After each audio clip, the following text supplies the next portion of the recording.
Quando che ho finito, ho salutato il signor Carlo e ho ringraziato perché ho avuto 40 anni, un lavoro sicuro, un stipendio sicuro. Quindi sarebbe bello che così fosse anche per il futuro, per le nuove generazioni.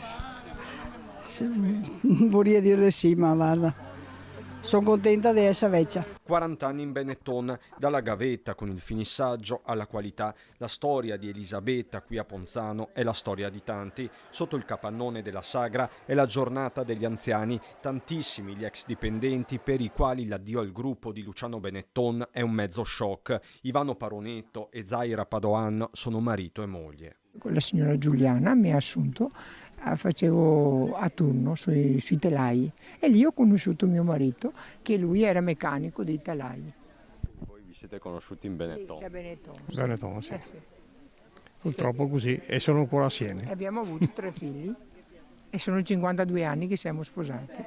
E Benetton per me ci hanno sempre aiutato. E spero su Alessandro, che è l'unico più attivo, più responsabile, non so, migliore penso che sia il migliore. Ricordi personali che diventano racconti di impresa, così Ida e Pierina. Mi posso solo che dir bene perché ho sempre lavorato a Giuliana. Io. Sono entrata nell'80 fino al 2002.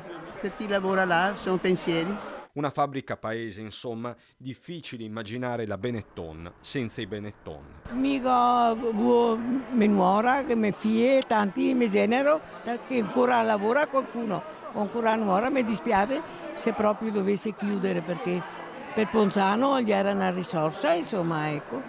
Che cosa si sentirebbe di dire a Luciano Benetton? Che il tegno è duro, che cerca di fare il meglio secondo la sua coscienza. Penso che cerchino in qualche modo, siccome che hanno anche altre attività, di convogliare le proprietà, i beni, non lo so, di coprire il buco, insomma. Bisogna vedere come che c'è, perché conosce tutto, è difficile a capire cosa che c'è dietro. Ho lavorato per Benetton su un laboratorio per un po' di anni, poi non ci ha dato più lavoro perché l'ha mandato in altri paesi e noi abbiamo chiuso e siamo andati a casa. Questo è quello che posso dire dei Benetton. Si può dire quel che si vuole, ma alla fine non sarà facile per i 1000 dipendenti. Per me la Benetton è sempre stata, fin da piccola, raccontata come una grande azienda, come una grande opportunità per tanti.